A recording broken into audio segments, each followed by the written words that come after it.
Assalamualaikum warahmatullahi wabarakatuh. Sugeng rawuh wonten ing pasinaran basa Jawi. Nah, kados pundi pawartosipun para siswa? Santai nggih to? Alhamdulillah. Ing kalodhangan sakmenika mangke Bu Vivi badhe babar materi ngenani aksara angka utawa angka Jawa. Nanging saderengipun Bu Vivi badhe ngambali malih materi ngenani aksara nglegena lan ugi pasangan-pasangane. Aksara nglegena cacahipun menika wonten kalih dasa. Wonten kalih dasa ana 20. Lan ugi pasangane ya ana 20 cacahe. Kawitan saking go pasanganipun wonten ing nggih wonten ing sandinge mboten ing ngandhati ora ing ngisore. No, pasangane ana ing ngisore gandeng karo aksara sing dipasangi. Banjur pasangane ana ing ngisore. Ra, aksara sing gampang dieling-eling menika ra. Pasangane wonten ing ngisore, sak ngisore. Lan ko uga ana ing sak ngisore pasangane. Diteruske ana aksara do. Bentenke, bedake do karo do. Yen do iki, nah, boten ngagem h. Do pasangan ing sak ngisore. Lan boten gandeng. Wonten to aksara pasangan to. So ana ing sandingi utawa sejajar ora ning ngisore. Lan aksara wa menika pasangan wa. Pasangane ana ing sak ngisore lan digandeng karo aksara Jawane sing kuwi mau dadi pasangane. Banjur aksara la pasangan ing sak ngisore. Lan dilanjutke dipunlajengaken wonten aksara po pasangan po ing sandinge aksara do. Nah, bedane do karo do. Menika do lan menika do. Benten carane ngucapke. Do pasangane ing ngisore, jo ing sak ngisore, yo menika nyo. Nah, nyo iki nyo kuwi pasangane nyo ana ing sandinge lan digandeng karo aksara sing dipasangi. Banjur wonten aksara mo, bo, to, bedane aksara to iki karo to iki. Yen dilafalke to iki to biasa, yen iki to lan ngo. Menika cacahipun aksara nglegena kalian pasanganipun.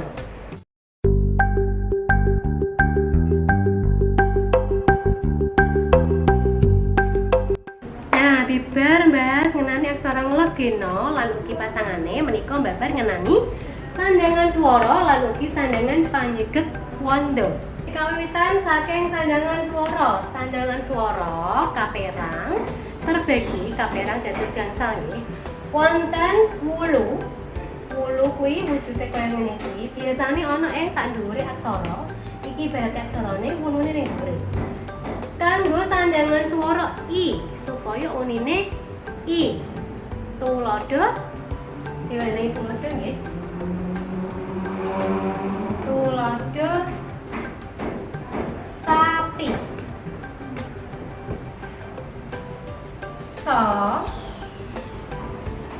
banjur aksara po diwenehi wulu. Sak dhuwure pi. Sapi. Kalajengaken sandangan swara suku biasane sandangan swarane ing ngisor lan gandeng karo aksarane. Kanggo maca ku tuladha buku.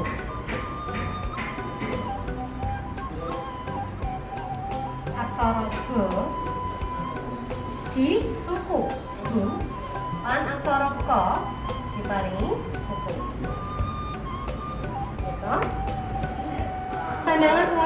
Telu iku pepet kanggo maca o. O nggih, tuladha sagu.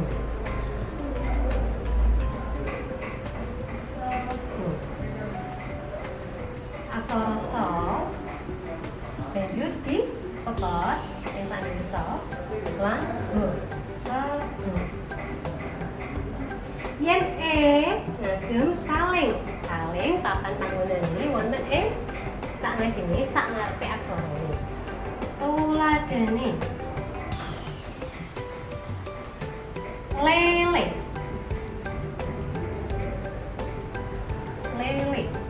Aksara lo nanging ing ngarepe diwenehi kaleng lan saingi aksara lo. Lele, boten lele nggih, nanging lele.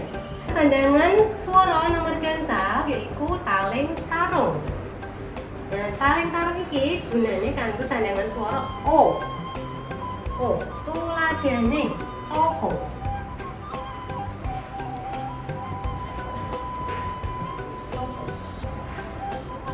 Taling rumiyin banjur aksarane to ditarung. Jenenge taling tarung. To.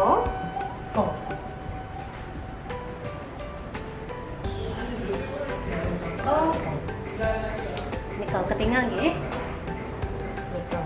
Menika gangsal saking sandangan swara. Banjur menika wonten sandangan panyegek wanda. Sandangan panyegek wanda menika kaperang terbagi dados sekawan, ana 4. Wiknyan disebut kaya ngene iki lan biasane kanggo nyigek aksara ho. Jadi ora ana aksara ho sing dipangkon nanging digunakake wiknyan. Tuladha sekolah.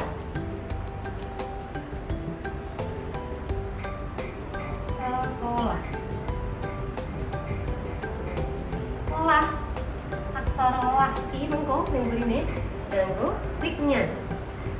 Sekolah. So diwenehi pepet o ditaling tarung merga o sako lan lo di wiknyan. Banjur sandangan panyegek wanda ingkang nomor kalih sing nomor loro ana sing diarani layar. Nah, layar kuwi papan panggonane ana ing sandhuwure aksarane. Kuwi kanggo nyegek aksara ra. Dadi ora ana aksara ra kang dipangkon nanging digunakake layar. Tuladhane pasar.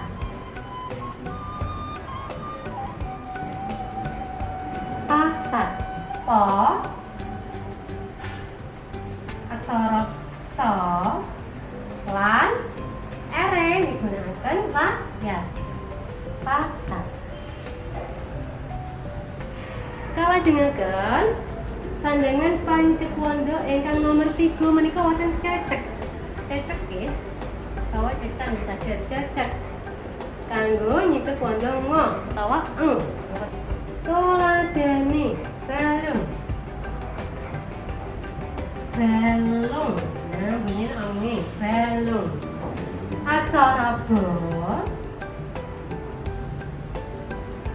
Banjur aksara la diwenehi napa wau ingkang ngene iku sandangan swara suku. Balung. Lan nggih diwenehi cecek sak dhuwure aksara la. Balung.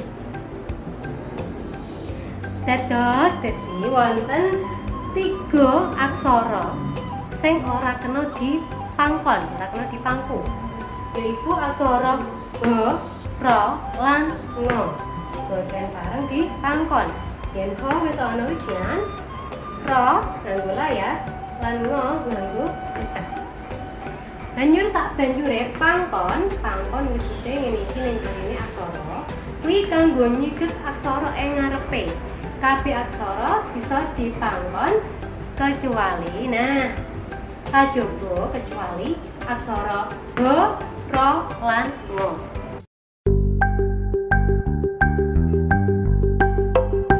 Aksara angka utawa angka Jawa. Biasane aksara angka utawa angka Jawa panulisane kuwi diapit nganggo pada pangkat. Nah, jadi iki sing arane pada pangkat. Pada pangkat angka, aksara angka lan diapit maneh karo pada pangkat. Iki aturan penulisane aksara angka ing satengahing ukara. Jadi nalika ana ukara, ana kalimat lan ing tengahe migunakake aksara angka kudu diapit nganggo pada pangkat. Aksara angka kawiwitan saking angka setunggal siji. Nah, setunggal kados ngeten. Setunggal wujudnya kaya niki. Kalih wujudipun kados mekaten. Nomor 3 wujudipun mekaten kaya niki. Nomor sekawan kados mekaten. Nomor gangsal awas bentenaken aksara angka sekawan lan gangsal ngeten. Yen papat kuwi nggih yen gangsal to 5 kuwi ngisor. 6 7 8 9 lan ora ana aksara 10. Yen yen arep nulis aksara angka 10 kados pundi dosa siji aksara siji iki mau tunggal digandeng kalian 0 dados sedasa 10.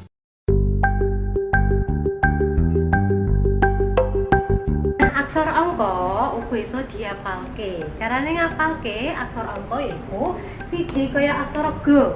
Nah iki kaya aksara L nggih, ngono. Nah, dadi carane ngapalke aksara angka kuwi iso G, L, Ñ, jengkang jengking. Nah iki jengkang mendhuwur, jengking mengisor, jengkang jengking.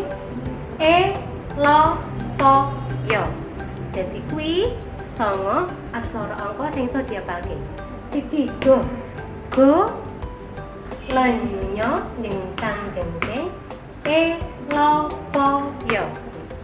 Go, lenyo, jengkang jengking, lo, po, yo. Kuwi nganti 9. Mengko yen nulis aksara 10 digabung aksara siji lan 0.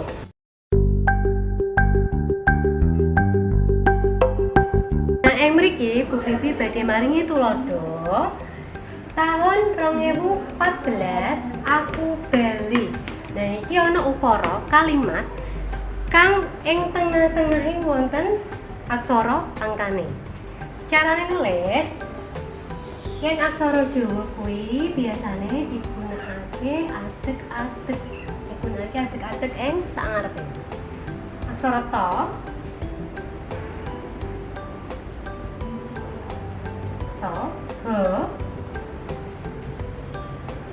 supaya ku diwenehi suku tahu lan no. Aksara no banjur di pangkon. Lho kok pangkon Bu? Kan boten angka tengah-tengah. Nanging kanggo nulis aksara angka iki supaya none mati kuwi di pangkon. Tahun nembe diparingi pada pangkat. Angka loro ditulis angka loro wau lo nggih. No iki loro. No, nah kaya biasane no. Siji kuwi go lan aksara papat menika kados mekaten. Nah, jengkang. Dadi mudah. 2014. Jadi tahun 2014 tak teruske ing sore aku bali. Lagi nggih saged. Aku bali aksara G ko diwenehi suku Go Lo diwenehi wulu. Aku bali di wenehi titik. Untuk salajengipun kudu duwe tulodo malih.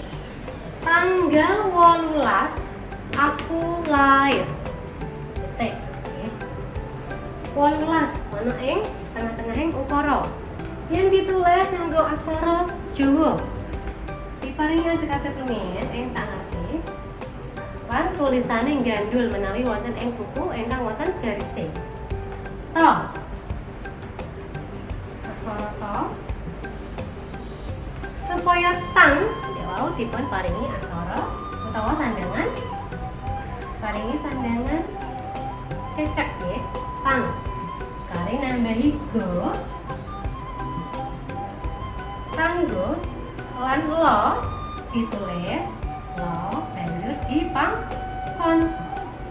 Pangkon iki gunane kanggo nyiget aksara lo.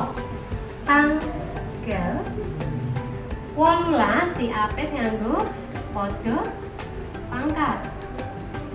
Siji go lan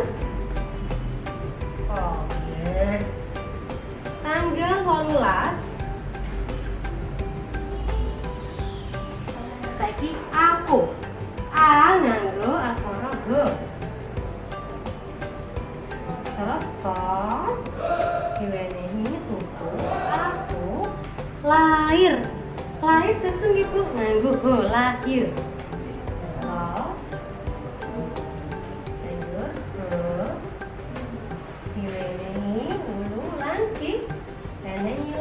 diparingi layar lahir mergo kuwi nganggo layar. Banjur diparingi titik antara Jawa wujude kaya ngono. Nggih, cekap semanten pasinaonan ngenani aksara angka. Kalau sampun dipun teladani nulis aksara Jawa kang ing tengahe wonten aksara angka. Cekap semanten matur nuwun ampun kesuwen dipun like lan dipun subscribe. Nuwun matur nuwun. Wassalamualaikum warahmatullahi wabarakatuh.